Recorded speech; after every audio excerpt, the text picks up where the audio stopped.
Bismillahirrahmanirrahim. Assalamualaikum warahmatullahi wabarakatuh. Perkenalkan saya Eka Nurul Isla Aslihi, NIM 2191728. Di sini saya akan membahas tentang Issues in Contemporary Islamic Thought dari buku yang ditulis oleh Sheikh Taha Jabir Al-Nawi oleh The International Institute of Islamic Thought. Yang pertama adalah pendahuluan atau introduction. Dalam buku ini membahas tentang kumpulan kajian yang menangani isu-isu intelektual Islam yang berorientasi reformasi dan berorientasi tujuan, termasuk dalam pendekatan intelektual yang sama, Islamisasi pengetahuan yang telah aktif sejak tahun 1950-an, mempromosikan pengetahuan dan pemikiran, serta elemen dan filosofi yang menyertainya, didedikasikan untuk mencapai budaya yang memperluas cakrawala intelektual seseorang dan memperluas kesempatan interaksi yang berbudaya dan beradab antar budaya dan peradaban. Untuk daftar isinya sendiri, di sini terdapat 4 part. Yang pertama adalah Islamic Thought, yang kedua Issues in Islamic Jurisprudence, yang ketiga adalah Human Rights, dan yang keempat adalah Political Thought. Di sini saya hanya membahas mengenai Islamic Thought atau pemikiran Islam pada part 1. Untuk Islamic Thought sendiri terdapat 5 bagian. Yang pertama yaitu beberapa catatan tentang paradigma Islam dan sekuler. Yang kedua, menuju alternatif Islami dalam pemikiran dan pengetahuan. Yang ketiga, rekonstruksi pikiran Muslim, Islamisasi pengetahuan.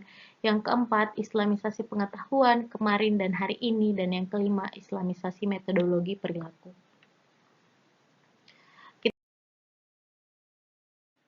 Kita masuk pada poin pertama, yaitu beberapa catatan tentang paradigma Islam dan sekuler. Yang pertama itu Tauhid. Pandangan Islam tentang pengetahuan mengambil titik tolak konsep kesatuan dalam ketuhanan dan sifat-sifat Tuhan. Seluruh bangunan paradigma ilmu Islam terdiri atas landasan.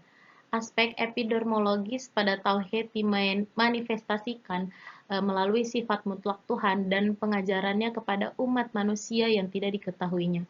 Tuhan menciptakan dalam diri manusia kemampuan untuk belajar, mengajari Adam nama-nama benda, menganugerahi manusia dengan kemampuan membaca dan menulis, serta menanamkan dalam diri manusia mereka rasa keingintahuan yang wajar tentang diri mereka sendiri dan lingkungan mereka.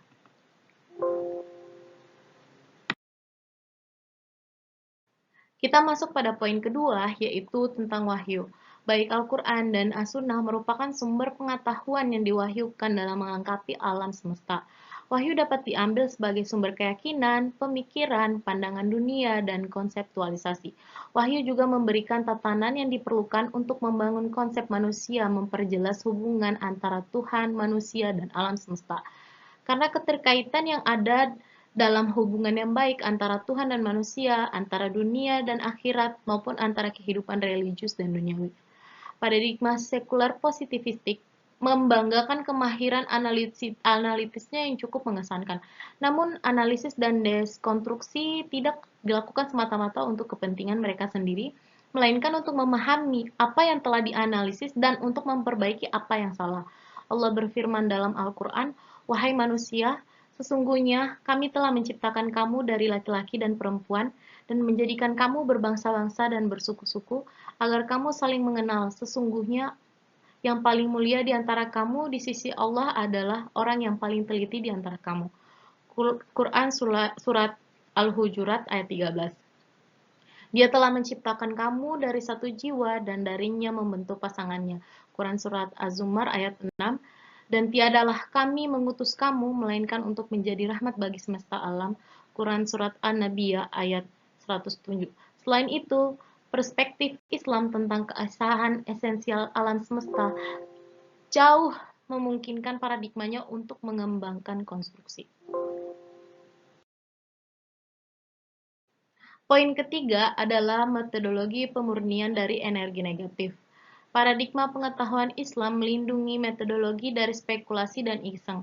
Akibatnya, akidah Islam dapat berfungsi sebagai pelindung dari semua elemen negatif karena Sampai zaman pada kita sekarang ini, umat manusia tidak melepaskan diri atau bergerak melampaui spekulasi, keisengan, tingkah, dan sejenisnya. Menurut paradigma ilmu Islam, ilmu manusia diperkaya dengan ilmu ketuhanan, sehingga mereka selalu sadar dan takut akan pertolongan Tuhan. Karena aspek paradigma juga memastikan bahwa pengetahuan terkait dengan setiap aspek kehidupan manusia, baik itu di masa lalu, sekarang, masa depan, atau di akhirat nanti. Semua ini muncul dari peran khalifah, yaitu manusia sebagai pelayan dan dari martabat alami, kemanusiaan, kepercayaan, dan tanggung jawab memperbaiki masyarakat.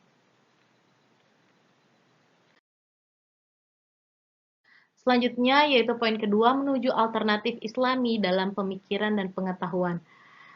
Untuk pembahasan kali ini juga terdapat beberapa poin. Yang pertama adalah keadaan pikiran saat ini, yang kedua, keadaan pengetahuan saat ini, yang ketiga, kondisi pendidikan Muslim saat ini, yang keempat, keadaan peradaban umat saat ini, yang kelima, menuju alternatif Islami, dan yang keenam, menuju strategi untuk pengetahuan.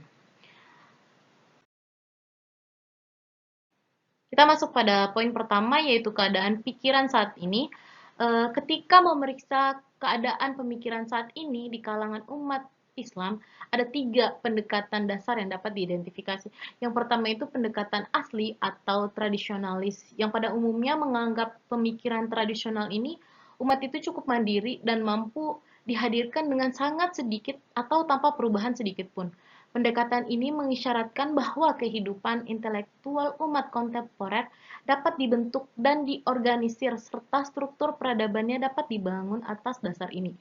Yang kedua, pendekatan modernistik yang menganggap pemikiran barat, kontemporer, dan pandangan dunia, misalnya konsepnya tentang keberadaan, kehidupan, dan kemanusiaan, bersifat universal tanpa adanya budaya dan peradaban modernisasi tidak dapat dibangun. Kecenderungan ini berpendapat bahwa pemikiran barat harus diadopsi dan segala aspek negatif yang diakibatkannya adalah harga yang harus dibayar untuk membangun budaya dan peradaban modern. Untuk yang ketiga adalah pendekatan eklektik yang berpendapat bahwa seorang harus memilih di antara dua, antara pemikiran tradisional maupun pendekatan kontemporer atau modernistik. Yang mana yang dianggap baik, terus kemudian yang terbukti benar, keduanya itu kemudian disatukan untuk membentuk struktur intelektual yang akan memberikan dasar yang terjamin untuk mencapai tujuan apa yang dibutuhkan. Yaitu keadaan pengetahuan saat ini, terdapat 2 jenis pengetahuan yang diajarkan. Yang pertama, ada ilmu-ilmu sosial, teknis, dan terapan kontemporer yang mengontrol organisasi dan fungsi semua aspek kehidupan modern terlepas dari kontribusi Muslim dalam banyak basis yang terdiri dari pengetahuan yang berprinsip, aturan, tujuan, metodenya dibentuk oleh mentalitas barat melalui kerangka, filosofi, dan latar belakang agama, dan intelektual yang berkaitan dengan peradaban barat. Yang kedua, ada ilmu yang dideskripsikan oleh umat Islam sebagai syariat Islam atau yang berkaitan dengan dasar-dasar Islam. Pengetahuan dapat dibagi lagi menjadi pengetahuan tujuan dan pengetahuan sarana. Sebagian besar pengetahuan dihasilkan untuk menangani isu-isu yang muncul selama abad ketiga Islam. Selanjutnya, kondisi pendidikan Muslim saat ini. Sistem pertama yaitu sistem Islam tradisional menawarkan sebuah program yang terdiri dari ilmu-ilmu syariah, yaitu ilmu-ilmu yang berkaitan dengan hukum Islam. Sistem ini terbatas pada mempersiapkan dan memungkinkan untuk menangani urusan pribadi, memenuhi beberapa kebutuhan pendidikan, dan memimpin sholat di masjid. Sebagian besar sistem ini tetap merupakan urusan swasta yang memiliki akses terbatas ke dana publik. Dana yang diperlukan berasal dari sisa dana wakaf, bukan dari anggaran negara, di mana dana publik yang tersedia, tuntutan sekularisasi dipaksakan atas nama modernisme. Yang kedua, dan jauh lebih luas adalah sistem sekuler, yang menghadirkan semua jenis pengetahuan dan sains kontemporer. Ini menganjurkan orientasi non-Islam memiliki proporsi yang luar biasa menyingkirkan sistem Islam. Sistem Islam terisolasi dari realitas kehidupan kontemporer dan tantangannya.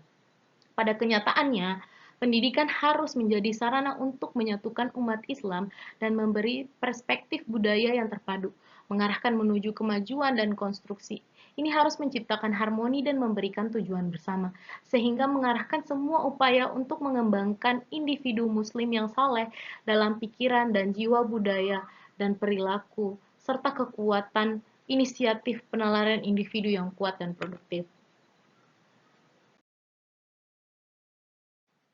Selanjutnya yaitu keadaan peradaban umat saat ini. Saat ini umat adalah wilayah yang paling strategis dan terkaya di dunia. Tanahnya mengandung bahan baku terpenting untuk industri barat, serta sumber manusia yang luar biasa. Dunia muslim juga memiliki warisan yang luar biasa dan memiliki sumber tunjuk terbaik yaitu wahyu ilahi, yaitu Al-Quran yang tidak ada tandingannya, termasuk interpretasi dan penerapannya serta sunnah Nabi. Meskipun demikian, dunia muslim diganggu oleh perselisihan dan perpecahan batin, pergolakan dan kontradiksi diri, perang, serta ancaman terhadap perdamaian dunia.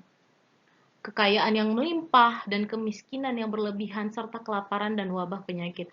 Mayoritas umat pada tahun itu butuh huruf, kebutuhan masyarakat melebihi barang, bahan, dan jasa dapat mereka sediakan sendiri. Bahkan dalam kebutuhan hidup yang penting dan vital, hampir tidak ada negara muslim yang mandiri. Kekurangan ini biasanya dipenuhi dengan impor yang hanya menambah ketergantungan pada kekuatan asing. Apa yang membuat situasi ini semakin tidak ditolerir adalah bahwa bahan baku yang dibeli dari negara-negara muslim dengan harga yang terendah atau diambil tanpa biaya sama sekali dan dikembalikan kepada mereka sebagai barang manufaktur dengan harga yang tinggi. Banyak dari negara-negara ini hidup pada tingkat kelaparan, sementara sisanya dapat segera diturunkan ke tingkat seperti itu jika pengekspor dan kekuatan asing ingin menginginkannya.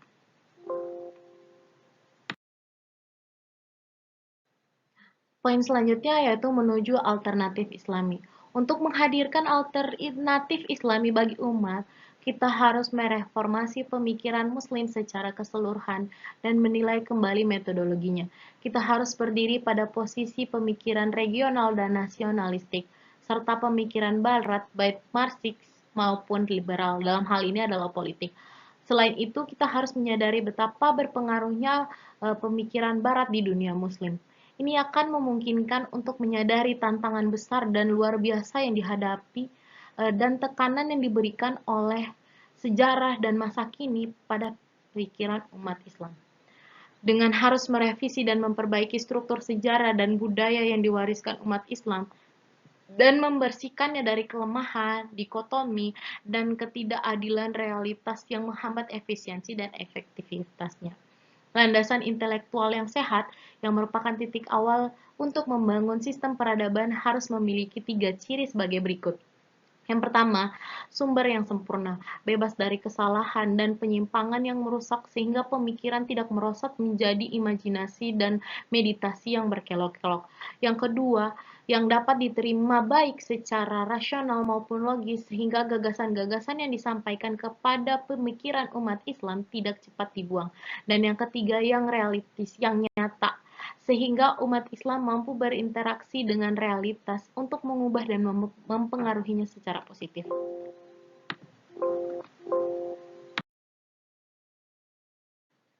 Poin selanjutnya yaitu menuju strategi untuk pengetahuan. Pengetahuan ilmiah didefinisikan menurut pepatah berikut. Setiap pengetahuan tunduk pada eksperimen nyata. Definisi ini yang telah ada selama berabad-abad yang telah diadopsi oleh organisasi pendidikan, ilmu pengetahuan, dan kebudayaan Perserikatan Bangsa-Bangsa atau yang biasa kita sebut dengan UNESCO. Digunakan untuk menentukan jenis pengetahuan apa yang ilmiah. Untuk perumusan strategi budaya Islam, adalah untuk mendefinisikan kembali pengetahuan dalam konteks epistemologi Islam dan dengan cara yang dapat diterima oleh umat Islam dimanapun. Dalam konteks ini perlu ditekankan bahwa semua pengetahuan bersumber dari wahyu, akal, persepsi, atau percobaan. Teori pengetahuan kontemporer menegaskan hal itu satu-satunya sumber pengetahuan ilmiah adalah alam semesta yang nyata. Teori Islam tentang pengetahuan ilmiah di sisi lain menekankan bahwa pengetahuan memiliki 2 sumber. Yang pertama yaitu wahyu, dan yang kedua adalah alam semesta yang nyata. Wahyu adalah sumber fakta dan kebenaran absolut yang tidak dapat dilakukan lagi, yang tak dapat dibantah dan tidak ada penipuan di dalamnya. strategi budaya yang diusulkan harus tegas dengan membangun Islam di seluruh sistem pendidikan. Selanjutnya yaitu poin ketiga, rekonstruksi pikiran Muslim, Islamisasi pengetahuan. Islamisasi pengetahuan dapat dipahami sebagai proyek budaya dan intelektual yang bercita-cita untuk memperbaiki proses dalam pikiran Muslim, sehingga dapat menghasilkan pengetahuan Islam sosial dan humanistik berdasarkan dua sumber yang diterima Muslim sebagai sumber yang mapan untuk kebenaran. Yang pertama itu wahyu ilahi, dan yang kedua itu keberadaan. Islamisasi ilmu adalah sebagai upaya sebuah proses untuk merestrukturasi pemikiran umat Islam sehingga dapat sekali lagi melakukan ijtihad dan kembali ke jalur uniknya sendiri. Islamisasi pengetahuan juga dapat dipahami sebagai upaya budaya dan pemikiran Islam untuk membuka saluran komunikasi yang bermakna dan pertukaran budaya sehingga dapat menawarkan kepada umat manusia kebenaran ilahi. Islamisasi pengetahuan juga dapat dilihat sebagai upaya sadar untuk memberikan umat manusia cara untuk menemukan dan kemudian bertindak berdasarkan solusi yang rasional dapat diterapkan dan realistis atau nyata untuk menyelesaikan penyakitnya tersebut. Pada dasarnya, umat Islam menemukan diri mereka dalam situasi yang aneh dan kontradiktif. Di satu sisi ada keberadaan abadi Islam, kebenaran yang dianggap sebagai sumber dari segala kebaikan. Di sisi lain, umat Islam itu hidup di dunia yang sedikit atau tidak ada gunanya bagi kebenaran-kebenaran itu. Sebuah dunia yang tampaknya didasarkan pada kebalikan dari kebenaran-kebenaran itu, dikarenakan kesulitan yang melekat untuk berfungsi dalam situasi yang tidak alami seperti itu. Terdapat pelemahan kesadaran Islam yang nyata, namun bersifat sementara di antara sebagian Muslim ketika mereka dihadapkan pada realitas dunia di sekitar mereka. Di lain waktu, tekad mereka akan tampak tumbuh dan visi mereka akan menjadi cukup jelas sehingga mereka berusaha mendamaikan situasi mereka dan keberadaan Islam. Selanjutnya kita masuk ke poin keempat, yaitu Islamisasi pengetahuan kemarin dan hari ini. Terdapat 3 poin. Yang pertama, realitas dan pentingnya Islamisasi pengetahuan. Yang kedua, ada 6 wacana. Dan yang ketiga adalah upaya Islamisasi pengetahuan. Realitas dan pentingnya Islamisasi pengetahuan itu mewakili sisi intelektual dan epistemologis Islam yang dimulai dengan patriarki Ibrahim dan diselesaikan oleh Nabi penutup yaitu Muhammad SAW. Memang wahyu terakhir dimulai dengan kata-kata Iqra atau bacalah dan diakhiri dengan ayat hari ini telah kuselesaikan agamamu untukmu. Aspek epistemologis Islam pertama kali terlihat pada ayat-ayat berikut. Auzubillahi minasyaitonirrajim. Bismillahirrahmanirrahim. Iqra bismi rabbikal ladzi khalaq. Khalaqal insana min 'alaq. Iqra wa rabbukal akram. Alladzi 'allama bil qalam. 'Allamal insana ma lam ya'lam. Shadaqallahul azim. Yang artinya, bacalah dengan menyebut nama Tuhanmu yang menciptakan. Dia telah menciptakan manusia dari segumpal darah. Bacalah dan Tuhanmu lah yang maha pemurah, yang mengajar manusia dengan perantara kalam. Dia mengajar kepada manusia apa yang tidak diketahuinya. Quran Surat Al-Alaq ayat 1-5. Islamisasi pengetahuan pada dasarnya adalah masalah metodologis yang dirancang untuk mengidentifikasi dan mengartikulasikan hubungan antara wahyu dan eksistensial yang nyata. Upaya Islamisasi pengetahuan hanya dapat dilakukan oleh mereka yang memiliki pengetahuan luas tentang Al-Quran dan landasan yang kuat akan ilmu-ilmu sosial dan humanoria atau ilmu-ilmu kemanusiaan. Selanjutnya yaitu 6 wacana. Wacana pertama itu mengartikulasikan paradigma pengetahuan Islam. Wacana ini berkaitan dengan mengidentifikasi menegakkan sistem pengetahuan berbasis tauhid didasarkan pada 2 landasan. Yang pertama itu mengaktifkan konseptual rukun iman dan rukun-rukun Transformasi menjadi kekuatan intelektual yang kreatif dan dinamis yang mampu menghadirkan jawaban yang memadai atas apa yang dikenal sebagai pernyataan pamungkas. Ini mungkin berlangsung melalui pemahaman perseptif tentang teologi dan unsur-unsurnya dan metodologinya. Landasan kedua dari filsafat Islam adalah penilaian terhadap paradigma pengetahuan yang memandu sejarah Islam dan perkembangannya beserta hukum filsafat dan aliran pemikirannya. Yang kedua adalah mengembangkan metodologi Al-Quran. Kekurangan metodologi yang menimpa pemikiran Muslim membuat rekonstruksinya melalui mengembangkan teknologi baru menjadi kebutuhan yang mutlak. Wacana ketiga, sebuah metodologi untuk menghadapi Al-Quran. Ini dianggap sebagai pilar ketiga Islamisasi pengetahuan, di mana metodologi tersebut memerlukan tinjauan dan reorganisasi ilmu-ilmu Al-Quran agar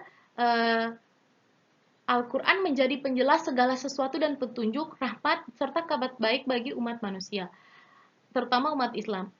Merupakan salah satu sumber, satu-satunya sumber yang berasal dari Islam, sedangkan sunnah itu sumber memperjelas yang memberikan penjabaran lebih lanjut tentang maknanya. Yang keempat adalah sebuah metodologi untuk menghadapi sunnah.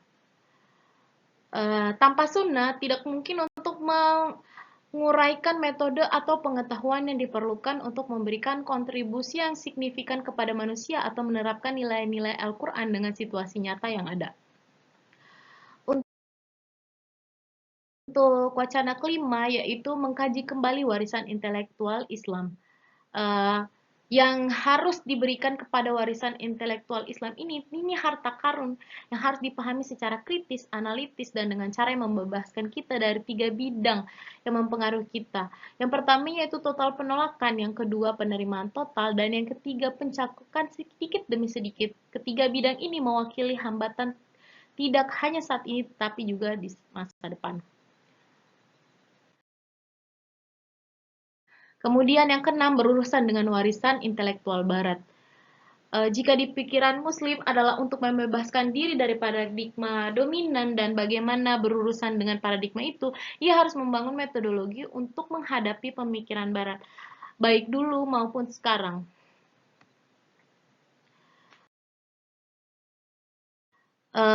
Kemudian kita masuk ke upaya Islamisasi pengetahuan ketika agama ditantang oleh pemikiran yang murni rasional dan positivistik. Ia tidak pernah berusaha mempertahankan diri melalui ilmu-ilmu praktis dan terapan serta aliran-aliran oretis yang mendukungnya. Maka umat Islam sebagai bangsa yang bertugas membimbing umat manusia harus menelaah kembali ilmu pengetahuan untuk membebaskannya dari cengkraman dan pengaruh teori-teori yang keliru sehingga ilmu dapat digunakan dan diatur oleh logika.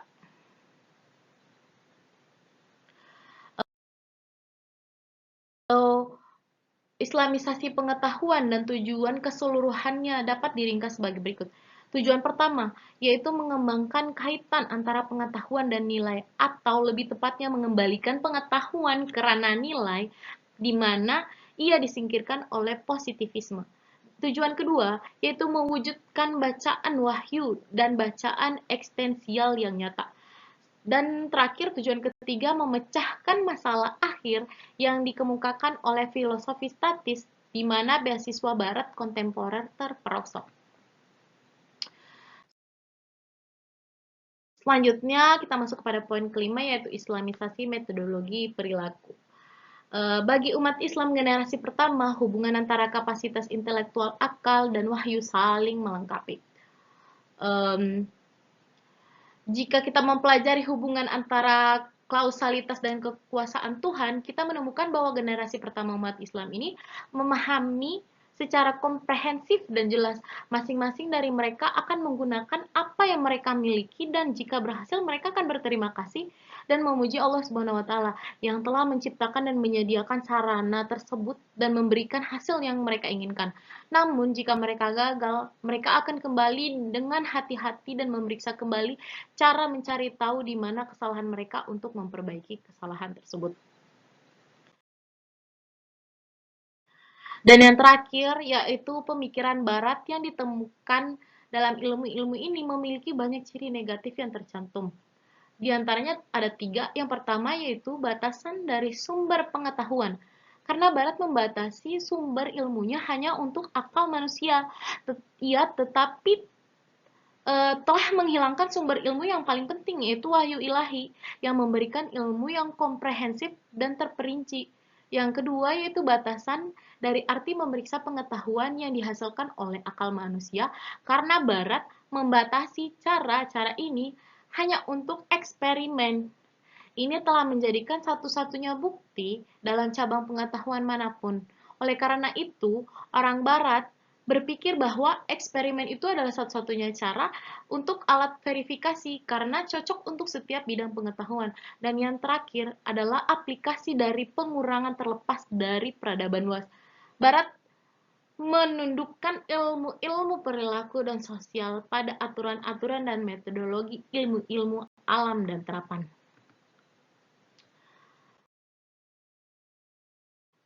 Cukup sekian pembahasan saya tentang mereview buku Issues in Contemporary of Islamist Law.